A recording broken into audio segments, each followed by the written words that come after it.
کہ پارلیمنٹ سب کچھ کر سکتی ہے سوائے انسان تخلیق کرنے کے۔ لیاقت علی خان شہید ہو گئے اور پھر بار بار اسمبلیاں ٹوٹنے کا سلسلہ شروع ہوا، حکومتیں گرنے کا سلسلہ شروع ہوا۔ کیا کوئی آپ جیسا پروفیسر محقق فارم 47 کے اوپر بھی کتاب لکھے گا کوئی؟ دیکھیں ہم ہسٹری میں انتظار کرتے ہیں کنٹمپریری ڈاکومنٹس۔ پالیٹکس بھی تو ہے۔ یہ بھی آپ دیکھیں کہ پاکستان کی تاریخ میں اب تک کے جو ایک طرح سے most free and fair election ہے نا، وہ یہی سمجھے جاتے ہیں۔ لیکن وہ کہا جاتا ہے کہ اس میں دودھ میں پانی ملایا تھا یا پانی میں دودھ ملایا تھا۔ بسم اللہ الرحمن الرحیم، السلام علیکم۔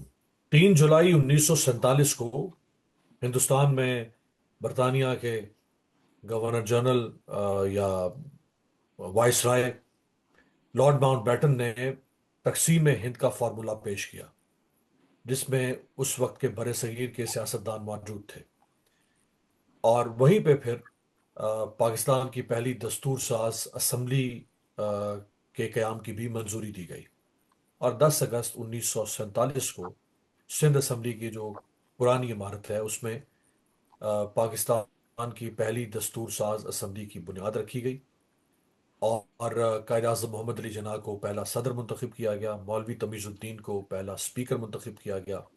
تقریباً 79 کے قریب اراکین اس اجلاس میں شریک ہوئے، اور وہاں سے پھر پاکستان کا پارلیمانی سفر شروع ہوتا ہے۔ لیکن کیا شروع ہوا کہ اس کے کچھ عرصے کے بعد ہی وہ پارلیمانی سلسلہ وہیں پہ ختم ہو گیا۔ 1949 میں ہندوستان نے اپنا آئین مرتب کیا، جبکہ پاکستان کو آئین بنانے میں تقریباً 25 سال سے زائد کا عرصہ لگا، یعنی 1973 تک۔ 1950 میں پھر ہندوستان نے اپنے پہلے عام انتخابات کروائے، جبکہ پاکستان کو 23 سال لگے، اور ہم نے 1970 میں اپنے عام انتخابات کروائے۔ اور وہ دن اور آج کا دن پاکستان میں نہ آئین مضبوط ہو سکا، نہ پاکستان میں جمہوریت، اور نہ ہی پاکستان میں پارلیمنٹ، جس طرح کسی بھی ساورن ڈیموکریٹک سٹیٹ میں ایک پارلیمنٹ کا وقار ہوتا ہے، نہ وہ بحال ہو سکا۔ یہ جو پاکستان کا پارلیمانی سفر ہے، یہ کافی متنازع اور تکلیف دہ ہے۔ ہمارے ساتھ موجود ہیں پاکستان کے انتہائی معتبر مورخ اور مصنف بھی ہیں، پروفیسر ڈاکٹر محبوب حسین صاحب۔ بہت بہت شکریہ آپ کا ڈاکٹر صاحب۔ جی بہت شکریہ آپ کا۔ ڈاکٹر صاحب، یہ جو سفر شروع ہوا جب پاکستان کی پہلی دستور ساز، یعنی ایک ایسی اسمبلی جس نے آئین تشکیل دینا تھا، اور اس کے بعد پھر عام انتخابات ہونے تھے، اور پھر ہم نے دیکھا کہ کچھ عرصے کے بعد ہی قائد اعظم کا انتقال ہو گیا، لیاقت علی خان شہید ہو گئے، اور پھر بار بار اسمبلیاں ٹوٹنے کا سلسلہ شروع ہوا، حکومتیں گرنے کا سلسلہ شروع ہوا۔ تو یعنی فوری طور پہ قائد کے بعد وہ جو دستور ساز اسمبلی تھی، اس کا کیا بنا؟ بہت شکریہ جی، یہ ایک انتہائی اہم ٹاپک ہے۔ ہم پاکستان کے اندر جو اس وقت نظام حکومت ہے وہ پارلیمانی ہے، اور پارلیمان کا جو ایک کنسیپٹ ہے، جہاں بھی ویسٹرن ڈیموکریسی کا نظام رائج ہے وہاں پر اس کی اہمیت کو سمجھا جاتا ہے۔ اور اگر ہم ڈاکومنٹس کی بات کریں، کتابوں کی بات کریں، تو پارلیمنٹ کے حوالے سے تو ایک بڑی فیمس ڈکٹم ہے، ایک کہاوت ہے کہ پارلیمنٹ سب کچھ کر سکتی ہے سوائے انسان تخلیق کرنے کے۔ لیکن کیا ہے کہ پاکستان میں جو کہ ایک ڈیموکریٹک سٹرگل کے بعد وجود میں آیا، اور اس کی جو ایک جمہوری اور سیاسی تاریخ تھی تحریک پاکستان کی، وہ ایک بہت لمبے عرصے پر مشتمل تھی، اور ہم نے بڑی جدوجہد کے بعد ایک کانسٹیٹیوشنل سٹرگل کے بعد یہ ملک حاصل کیا، اور توقع تو یہی کی جا رہی تھی کہ ہم جو ایک ڈیموکریٹک انسٹیٹیوشن ہے، جو ایک ساورن ادارہ ہونا چاہیے، وہ اپنا کام پراپر طریقے سے کرے گا اور یہ سلسلہ آگے بڑھے گا۔ لیکن انفارچونیٹلی ایسا نہیں ہو سکا۔ 1947 میں آپ نے جو اپنے انٹرو میں بھی ذکر کیا کہ 3 جون پلان کے تحت ہندوستان کو 2 حصوں میں تقسیم کیا گیا۔ جو ہندوستان کے پاس علاقہ گیا، جو اس کے پاس پارلیمنٹ آئی ورثے میں، اس نے تو اپنا آئین جو ہے وہ فوری بنا لیا، 1949 میں مکمل کر لیا، اور پھر اگلے سال 1950 میں وہاں پر عام انتخابات کروا دیے گئے۔ لیکن بدقسمتی سے ملک کے اس حصے میں جس کو ہم پاکستان کہتے ہیں، وہاں پر نہ تو آئین وقت پر بن سکا، ہمیں اپنا پہلا آئین بنانے میں 9 سال کا عرصہ لگا، اور پھر جو انتخابات تک پہنچنے میں تو ہمیں 23 سال کا عرصہ لگا. 1970 میں جا کر ہمارے پہلے عام انتخابات ہوئے. اس سے پہلے اگرچہ انتخابات ہوئے یہاں پر، لیکن وہ انڈائریکٹ تھے. یہاں کے عام شہری کو اس طرح اڈلٹ فرنچائز سسٹم کے تحت ووٹ کا حق نہیں مل سکا. تو آئین سازی کے مرحلے میں جو ڈیلے ہوتا گیا، اس کی وجہ سے پھر یہ ادارہ کمزور ہوتا چلا گیا. جن 79 ممبرس کا آپ نے ذکر کیا کہ وہ ہماری پہلی دستور ساز اسمبلی کا حصہ تھے، ان میں سے اکثر جو تھے وہ اپنا انٹرسٹ کھو چکے تھے. کچھ ایمبیسڈر بن گئے، کچھ گورنرز بن گئے صوبوں کے، کچھ جو تھے وہ اسمبلی کا حصہ نہ رہے. اور یہ بڑا ہی عجیب تھا کہ اس اسمبلی نے اپنی مدت خود بھی بڑھائی. اور آپ دیکھیں کہ 1953 میں جا کر پھر اس وقت کے گورنر جنرل نے اپنے اختیارات کا استعمال کرتے ہوئے، یہ ڈبیٹ ہے کہ کیا اس کے پاس یہ اختیار تھا یا نہیں تھا. غلام پہلے اس محمد نے نے. جی پہلے اس نے پرائم منسٹر کو معزول کیا، اور پھر اس کے بعد اس نے کانسٹیٹیوئنٹ اسمبلی یا دستور ساز اسمبلی کو بھی برخاست کر دیا. اور پھر ایک نئی اسمبلی وجود میں آئی 1954 میں.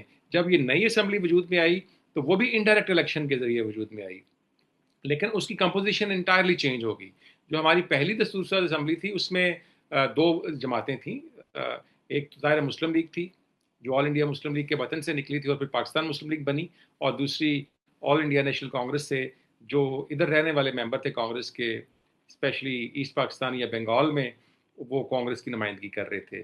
لیکن جب یہ دوسری دستور ساز اسمبلی آئی تو پھر مسلم لیگ جو تھی وہ اپنی میجورٹی بھی کھو چکی تھی. اور آپ دیکھیں کہ ایسٹ تو پاکستان، یہ جو ڈاکٹر صاحب، یہ جو خورشید محمود قصوری صاحب ہیں، ان کے والد تھے شاید جنہوں نے پہلی اپوزیشن پارٹی بنائی تھی. دیکھیں وہ جو پہلی اپوزیشن پارٹی تھی نا، وہ تو جو لاہور کے میاں افتخار الدین تھے انہوں نے بنائی تھی. اوکے. اور وہ 1949 میں جو آبجیکٹو ریزولوشن کا ہم ذکر کرتے ہیں، اس کی انہوں نے اپوزیشن کی ایک طرح سے، اور انہوں نے اپنا ایک ڈائیورس اوپینین دیا، کہ ڈائسنٹ دیا کہ آپ اس کو اس طرح نہ کریں. اور 1949 میں جو پاکستان کی پہلی اپوزیشن بنی پاکستان بننے کے بعد، وہ پاکستان پیپلز پارٹی تھی. اچھا انٹرسٹنگ بات یہ آپ کے آڈینس کے لیے کہ یہ والی پیپلز پارٹی نہیں تھی جو بھٹو صاحب نے 1967 میں بنائی تھی. وہ 1949 میں جی ایم سید نے اور غفار خان نے بنائی تھی. اس کا نام بھی پیپلز پارٹی تھا. یہ 1949 میں بنی تھی. وہ پاکستان کی پہلی اپوزیشن پارٹی جو ہے وہ ایک طرح سے کنسیڈر ہوتی ہے. صحیح. اور یہ جو 10 اگست 1947 کو دستور ساز اسمبلی بنی، وہ چلتی ہے 1954 تک.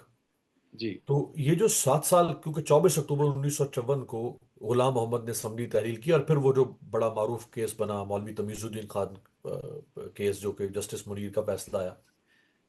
یہ جو 7 سال کا عرصہ تھا، ان 7 سالوں میں یہ آئین نہیں بنا سکے. بالکل جی. اصل میں جو بیسک ایشوز تھے نا ہماری آئین سازی کے راستے میں، جو حائل بڑے چیلنجز تھے، وہ 4 تھے. پہلا تو یہ تھا کہ ہمارا جو یہاں کا نظام حکومت ہے وہ کیسا ہوگا، پارلیمانی ہوگا، صدارتی ہوگا. آج بھی یہ بحث اسی طرح جاری ہے کہ جی پریزیڈنشل سسٹم لے کر آنا ہے. اچھا پھر یہ تھا کہ آئین میں مذہب کا کیا رول ہوگا، ریلیجن کا کیا سٹیٹس ہوگا.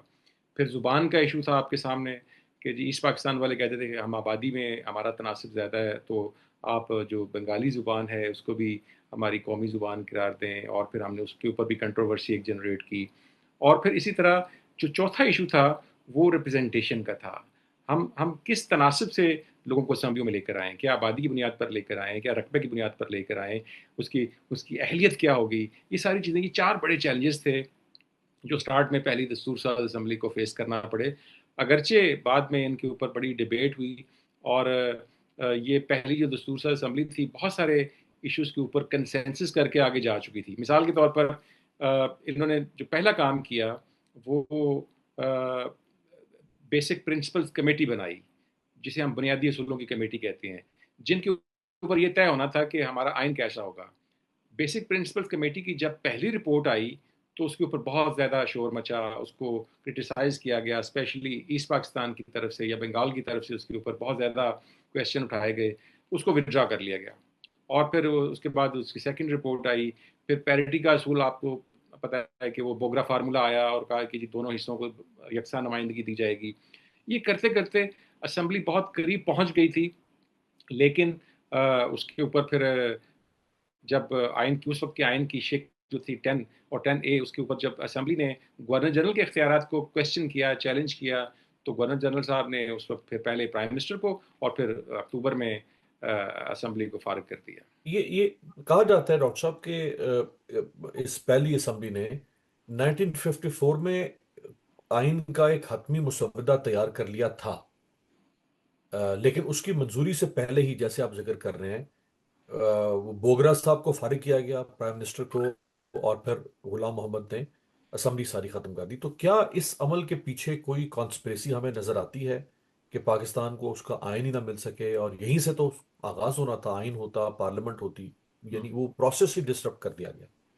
دیکھیں ہماری تاریخ میں کانسپریسیز تھیوری کا جو کنسیپٹ ہے نا وہ بہت فیمس ہے، اور ہم ہر ہر اس عمل کے پیچھے ایک سازشی تھیوری کو تلاش کرنے کی کوشش کرتے ہیں. لیکن میں یہ سمجھتا ہوں کہ ہماری جو پہلی دستور ساز اسمبلی تھی وہ فلی امپاورڈ تھی، اکوپڈ تھی. آپ یوں اندازہ لگائیں کہ پہلی اسمبلی میں 5 PhD تھے، ٹھیک ہے، اور وہ لا گریجویٹس تھے اور بہت ہی ایک طرح سے اس قابل تھے کہ وہ یہ کام کر سکیں. لیکن چونکہ ہمیں اور بھی چیلنجز درپیش تھے جو کہ شروع میں ہمارے وہم و گمان میں بھی نہیں تھے. مثال کے طور پر جو سب سے بڑا چیلنج تھا وہ ریفیوجیز کی سیٹلمنٹ تھا، ریہیبلیٹیشن تھا. لاکھوں کی تعداد میں جو مہاجرین تھے وہ ایسٹ پنجاب سے ویسٹ پنجاب کی طرف آئے، پھر اسی طرح بنگال کے اندر معاملات. اور آپ یہ دیکھیں کہ اس کے لیے پھر قائد اعظم کو وزارت مہاجرین تشکیل دینا پڑی اور ان کی سیٹلمنٹ کا. اچھا، پھر ایک اور چیز، جب میں اپنا ریسرچ کا تھیسس کر رہا تھا میں نے برٹش آرکائیوز دیکھے، وہاں پر ہمیں کچھ بیرونی مداخلت بھی نظر آتی ہے ہماری جو قانون سازی کے اور دستور سازی کے عمل میں. ہوں، مثال کے طور پر ہم نے اپنا دستور بنانے کے لیے ایک کانسٹیٹیوشنل ایکسپرٹ کو ہائر کیا تھا، ڈیوڈ ڈرٹن اس کا نام تھا، اور وہ بیسک پرنسپلز کمیٹی کی میٹنگس میں بھی بیٹھتا تھا اور ان کو مشاورت دیتا تھا. لیکن ساتھ وہ یہ کام بھی کرتا تھا کہ اس کی جو پروسیڈنگز تھیں ان کی رپورٹنگ وہ برٹش ہائی کمشنر کو بھی کرتا تھا کراچی میں. اور برٹش ہائی کمشنر جو تھا وہ اس کی ایک سمری بنا کر اپنی برطانوی حکومت کو بھیجتا تھا، اور برطانوی حکومت پھر اس کی بنیاد پر پاکستانی حکومت کو پریشرائز کرتی تھی کہ آپ اپنا آئین اس طرح بنائیں اور اس طرح نہ بنائیں. اور یہ بڑی انٹرسٹنگ. یہ تو آپ پہلی بار میں سن لوں کہ ہم نے جی کوئی ایکسپرٹ ہائر کیا تھا، وہ بھی جی برطانوی. یہ چیزیں میں نے بھی اپنے تھیسس میں ڈاکومنٹ کی ہیں، سائٹ کی ہیں، اور برٹش آرکائیوز جو کہ کیو گارڈن میں ہیں ان کی باقاعدہ فائلز میں نے. آپ کو پتہ ہے کہ انٹرنیشنلی یہ ان کا ہے کہ کچھ عرصے کے بعد وہ اپنی فائلز کو ڈی کلاسیفائڈ کر دیتے ہیں اور ریسرچرز کے لیے اوپن کر دیتے ہیں، انلیس کہ اس میں کوئی بہت زیادہ ایشو نہ ہو اس کو پھر ہائڈ رکھتے ہیں. لیکن یہ والی فائل اویلیبل ہیں برٹش آرکائیوز کے اندر، اور اس میں یہ لکھا ہوا ہے کہ وہ ڈیوڈ ڈرٹن کا یہ اسٹیٹمنٹ بھی لکھا ہوا ہے ڈاکومنٹس کے اندر کہ میری اس ساری گفتگو آپ نے اٹ موسٹ سیکرٹ رکھنا ہے. اگر یہ کسی جگہ پر پاکستانی حکومت کے سامنے آ گئی تو پھر میرا اپنی جو کریڈیبلٹی ہے وہ کویسچن ہو جائے گی، وہ چیلنج ہو جائے گی. تو یہ لیکن جیسا کہ آپ بتا رہے ہیں کہ 5 PhDs تھے ہماری پہلی اسمبلی میں، اس میں لا گریجویٹس تھے. حسین شہید سہروردی جیسا برے صغیر کے 5-6 بڑے لائرز میں سے ایک، خود قائد اعظم برے صغیر کے بڑے وکیل تھے، اور بے شمار وکلاء کی تو ایک بڑی تعداد تھی. اور آپ کے پاس 1935 انڈین ایکٹ موجود تھا، آپ نے اسی سے ہی کچھ چیزیں اور کر کے، اور پھر آپ 1949 میں قرارداد مقاصد منظور کر چکے تھے. تو پھر آپ کو باہر سے ایک ایکسپرٹ ہائر کرنے کی کیا ضرورت تھی؟ دیکھیں بالکل ہونا تو ایسے ہی چاہیے تھا، لیکن ہمارا جو ایکسپیرینس تھا نا جی پارلیمانی، وہ شاید اس طرح کا نہیں تھا. آپ یہ دیکھیں کہ ہندوستان میں نے دونوں ملکوں کی ڈیبیٹس دیکھی 47 کی، کہ میں دیکھوں تو صحیح کہ جب یہ ایونٹ اس ساؤتھ ایشیا ریجن کا اتنا بڑا ایونٹ ہوا ہے، ایک پورا جسے ہم بر صغیر کہتے ہیں، ایک سب کانٹیننٹ کہتے ہیں، وہ ڈیوائیڈ ہوا ہے، اور ان کی جو رسپیکٹیو اسمبلیز تھیں وہاں پر کیا ریفلیکشن تھی. تو ہندوستان کی جو کانسٹیٹیوئنٹ اسمبلی کی ہمیں ڈبیٹس دیکھ کر پتہ چلتا ہے کہ وہاں ان چیزوں کو وہ نارمل لے رہے تھے. وہاں کوئی ہلچل نہیں تھی، کوئی شور شرابہ نہیں تھا، بڑی نارمل چل رہی تھیں ڈبیٹس، ان کی پروسیڈنگز آپ دیکھیں آن لائن بھی اویلیبل ہیں۔ دوسری طرف جب پاکستان کی آپ بات کرتے ہیں تو یہاں پر ایک ہنگامہ برپا ہے۔ یہاں پر وزارتوں کی تقسیم کا ایشو ہے، وسائل کی تقسیم کا ایشو ہے، کیبنٹ کی فارمیشن کا ایشو ہے، جو ہماری پروونشل گورنمنٹ تھیں ان کے آپس کے جھگڑوں کا ایشو ہے۔ خود قائد اعظم نے ممدوٹ کو اور وہ سندھ سے جو تھے لوگ اور پنجاب سے جو تھے دولتانہ، ان سب کو بلا کر سمجھایا بتایا کہ آپ ہمیں ایک اسٹیٹ فارمیشن کرنی ہے تو آپ اپنے پیٹی ایشوز کو وقتی طور پر چھوڑ دیں۔ وہ بات مان کر آ جاتے تھے لیکن دوبارہ آ کر لڑنا شروع کر دیتے تھے۔ سید نور احمد کی جو کتاب ہے ماشاء اللہ سے ماشاء اللہ تک دیکھیں، اس میں انہوں نے ایسے بے شمار بیسیوں واقعات کا ذکر کیا ہوا ہے کہ ہم جو پرائم آبجیکٹ تھا ہمارا اس وقت اسٹیٹ فارمیشن کے حوالے سے وہ کانسٹیٹیوشن میکنگ تھا، لیکن اس کو چھوڑ کر وہ ان اپنے گروہی اختلافات کے اندر اور لسانی اختلافات کے اندر اور صوبائی اختلافات کے اندر الجھے ہوئے تھے۔ اور پھر اوپر سے ہمارے پاس چونکہ ایکسپیرینس بھی نہیں تھا اس حوالے سے، اور ہمیں بہت سارے چیلنجز ریفیوجیز کی شکل میں بھی نظر آ رہے تھے، ان کی سیٹلمنٹ کے ایشوز تھے، اور پھر ایک بیرونی پریشر بھی تھا، اور پھر ان سب کے ساتھ ساتھ جو ارلی ڈیتھ ہے قائد اعظم کی وہ بھی ایک وجہ بنی کہ 48 میں ان کا انتقال ہو گیا۔ اور اس کے بعد جو لیڈرشپ آئی، اب آپ دیکھیں نا، اصل جو پاور ہوتی ہے وہ عہدے کی ہوتی ہے، وہ پرسن کی نہیں ہوتی ہے، پرسنالٹی کی نہیں ہوتی۔ لیکن آپ دیکھیں کہ لیاقت علی خان جو تھے وہ پرائم منسٹر تھے، اور خواجہ ناظم الدین جو تھے وہ گورنر جنرل بنے قائد اعظم کے بعد۔ تو وہ خواجہ صاحب اپنے آپ کو کمزور فیل کرتے تھے، لیکن قائد اعظم ایک پاورفل گورنر جنرل تھے، عہدہ سیم ہے، وہ بھی گورنر جنرل تھے قائد اعظم، خواجہ ناظم الدین بھی گورنر جنرل تھے، لیکن خواجہ ناظم الدین صاحب کی کوئی بات نہیں سنتا تھا۔ اچھا، جب لیاقت علی خان کو اسیسینیٹ کیا گیا اکتوبر 51 میں، تو پھر خواجہ ناظم الدین نے وہ پوزیشن چھوڑ کر پرائم منسٹر کا عہدہ لے لیا کہ شاید میں پرائم منسٹر بن کر زیادہ پاورفل بن، تو ادھر بھی وہ کمزور۔ تو اس طرح کی بہت بہت سارے ایشوز تھے جن کی وجہ سے پھر یہ لنگر آن ہوتا چلا گیا۔ اور سب سے بڑا ایشو جو میں یہ سمجھتا ہوں کہ وہ ایک فریش مینڈیٹ نہ لینا تھا۔ یہ جو ہماری اسمبلی تھی یہ 1945-46 کے الیکشن کے نتیجے میں بنی تھی، جو کہ 1947 میں ہم نے انہیرٹ کی، لیکن فریش مینڈیٹ نہیں لیا۔ ہندوستان نے 1950 میں اپنے انتخابات کروا دیے، ہمیں فریش مینڈیٹ نہیں ملا۔ ہم نے صوبوں میں تو کروائے، 51 میں پنجاب میں کروا لیے، سندھ میں کروا لیے، 52 میں NWF میں، اور پھر بنگال میں 54 میں کروا لیے۔ اور آپ دیکھیں کہ 54 تک پہنچتے ہوئے ہمارے جو گریونسز تھے ایسٹ پاکستان کے، وہ اس حد تک بڑھ چکے تھے کہ مشرقی پاکستان میں 309 کا ایوان تھا ان کی جو صوبائی اسمبلی تھی، اور 309 کے ایوان میں مسلم لیگ صرف 9 سیٹیں جیت سکی، باقی 300 سیٹیں جو تھی وہ ان کا جگتو فرنٹ جیت گیا۔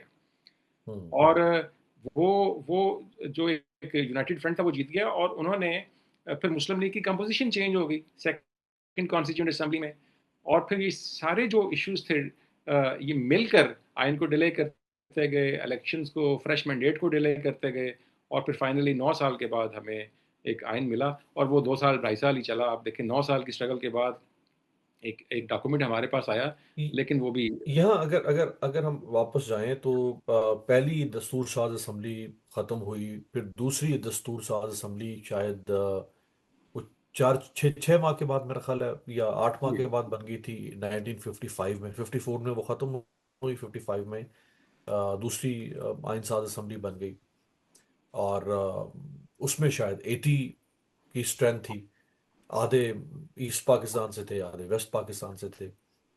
اور 55 پر 56 میں سکندر مرزا پریزیڈنٹ آف پاکستان بنتے ہیں، اور 56 میں ہی شاید پہلا آئین بنتا ہے۔ اچھا، اس آئین کے اندر وہی پارلیمانی نظام متعارف کروایا گیا جی جس کے اوپر آپ کہہ رہے ہیں کہ 7 سال میں فائنلی نہیں کر سکے تھے کہ ہمیں پارلیمانی نظام پہ جانا چاہیے۔ جی بالکل بالکل 56 میں چل کر ہم نے وہ پھر ایک ڈاکومنٹ تیار کی، اور اس میں آپ دیکھیں کہ ہمارے جو لاسٹ گورنر جنرل تھے اسکندر مرزا، وہ پھر ہمارے پہلے پریزیڈنٹ بن گئے اس آئین کے تحت، اور پھر ہم نے یہ سلسلہ شروع کیا۔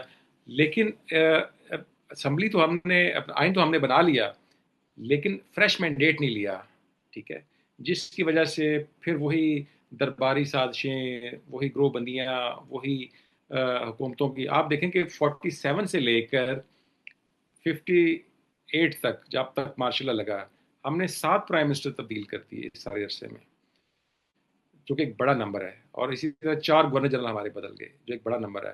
اور پھر آپ دیکھیں کہ اس میں حکومتیں تو ظاہر ہے کہ کیبنٹس تو کئی بدلیں، ایک پرائم منسٹر کے اندر بھی کئی کیبنٹس بدلتی رہی بار بار. تو یہ جو ایک پولیٹیکل انسٹیبلٹی تھی اور جو ایک انریسٹ تھا، اس کی وجہ سے پھر جو ان ڈیموکریٹک فورسز ہیں یا اللیجیٹمیٹ فورسز ہیں ان کو ایک گیپ ملا، ایک اسپیس ملی، اور وہ پھر سامنے آئے اور انہوں نے پھر ایک اسمبلی کو اور آئین کو ختم کر کیا دیا. وجہ تھی کہ ہم الیکشن نہیں کروا سکے؟ یعنی 47 کے بعد سے لے کے اور 56 تک اب ہم بات کر رہے ہیں. 56 میں جو آئین بنتا ہے اور 55 میں دوسری اسمبلی بنتی ہے، تو ہم الیکشن کیوں نہیں کروائے؟ کون اس میں رکاوٹ بن رہا تھا؟ کیا وجہ تھی؟ دیکھیں پہلی بڑی وجہ تو جیسے میں نے عرض کیا نا جی، وہ تو آئین سازی تھی. آئین اگر بنتا تو ظاہر ہے کہ ہم نے یہی طے کرنا تھا کہ ہم الیکشن کیسے کروائیں، ووٹر کی اہلیت کیا ہو آئین کے تحت، ایک کینڈیڈیٹ کی کیا اہلیت ہوگی آئین کے تحت، اور کانسٹیٹوئنسیز ہماری کیسے ہوں گی. یہ ساری کویسچنز تھے، یہ تو آئین میں ایڈریس ہونے تھے. تو ہمارا آئین تو 56 میں بنا، اور ابھی اس کے اوپر کام چل رہا تھا اور الیکشن کی اناؤنسمنٹ بھی ہو رہی تھی اور یہ چیزیں ان پروسیس تھیں. تو 58 میں، اکتوبر 58 میں اس اسمبلی کو بھی فارغ کر ایوب دیا خان گیا صاحب اور آ گئے. آئین کو بھی فارغ. ہاں جی، ایوب خان صاحب آ گئے بالکل. اور پھر ایوب خان صاحب نے، آپ دیکھیں کہ جو آئین تشکیل دیا وہ کسی اسمبلی نے نہیں بنایا تھا، وہ کسی الیکٹڈ ریپرزینٹیٹیو باڈی نے نہیں بنایا تھا، وہ جو انہوں نے 62 کا آئین تھا شاید. ون مین. جی 62 کا آئین تھا. اور پہلی بات تو یہ کہ 58 سے 62 تک جو 4 سال کا عرصہ ہے اس میں تو کوئی ایسی ڈاکومنٹ تھی ہی نہیں جس کے تحت ملک چلے. وہ تو ون ماشاء مین اللہ کے رول تھا، ضابطے کے جو تحت. ایوب خان کے زبان سے نکلتا ہوگا وہ قانون ہوتا ہوگا. جی جی جی، ایسے ہی بالکل ایسے ہی. اور 62 کا جب آئین بنا تو آپ دیکھیں کہ اس میں ایک بڑی انٹرسٹنگ چیز ہے، اس میں جو بیسک فنڈامنٹل رائٹس تھے اس کا چیپٹر ہی شامل نہیں کیا گیا. ہوں. اور بعد میں پھر اس کے اوپر جب پروٹیسٹ ہوا اور لوگوں نے شور مچایا تو پھر اس کو امینڈ کر کے اس میں ہیومن رائٹس کا چیپٹر شامل کیا گیا. تو یہ اور جب ہم دیکھ رہے تھے کہ پیرلل ہمارے ساتھ ہندوستان میں 49 میں آئین بنتا ہے، 50 میں الیکشن ہو جاتا ہے، اور آپ نے کہا کہ 7 پرائم منسٹر ہمارے تبدیل ہوئے، وہاں ایک ہی پرائم منسٹر چلتا رہا 7 8 10 سال تک. تو کیا ہمارے طرف یہ کریونگ نہیں ہو رہی تھی کہ ہم ان سے علیحدہ ہوئے ہیں؟ ایک کمپٹیٹیو انوائرمنٹ بھی ہوتا ہے کہ یار وہ 2 سال میں آئین بنا چکے ہیں، تیسرے سال میں الیکشن کروا چکے ہیں، ہم کیوں نہیں بنا پا رہے؟ دیکھیں اس سوال کا ایک جواب تو خود جو دونوں ملکوں کی سیاسی جماعتیں تھیں نا ان کی کمپوزیشن میں چھپا ہوا ہے. مسلم لیگ 1906 میں بنی اور جو کانگریس تھی وہ 1885 میں بنی. اور پھر دونوں جماعتوں کی جو حیت تھی، جو کمپوزیشن تھی، جو اس کا ایک انگریڈینٹس تھے وہ مختلف تھے. مسلم لیگ تو بہت عرصہ تک جو تھی وہ کیڈر ٹائپ پولیٹیکل پارٹی رہی، وہ بند کمروں میں اور ڈرائنگ رومز میں بیٹھ کر اپنی میٹنگز کرتی تھی. دوسری طرف جو کانگریس تھی، اگرچہ اس کے اوپر بھی یہ الزام ہے کہ اس کی تشکیل میں انگریزوں کا رول ہے، وہ تو لیکن اس نے اے او بہت. ہیوم تھا شاید جی جس نے وہ بنائی تھی. جی جی بالکل، لیکن بہت جلد کانگریس نے اپنے آپ کو چینج کیا اور اپنا جو ایک ماس بیس پولیٹیکل رول تھا وہ اس نے اڈاپٹ کر لیا.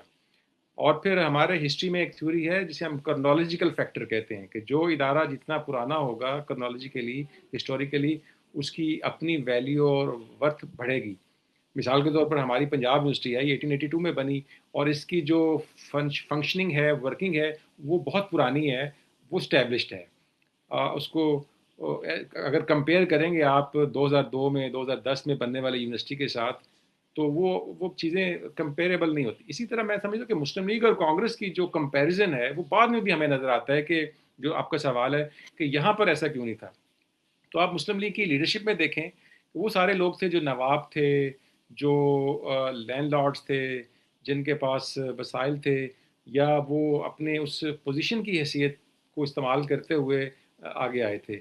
وہ جو ایک پولیٹیکل اسٹرگل ہوتی ہے وہ نہیں تھے. لیکن دوسری طرف کانگریس میں ہمیں یہ چیزیں نظر آتی ہیں. تو یہ بھی ایک وجہ تھی. دوسرا یہ تھا کہ ہمارے ہاں جب آئین سازی میں تاخیر ہوئی تو پھر الیکشن کے عمل میں بھی تاخیر ہوئی، جیسا میں نے پہلے کہا.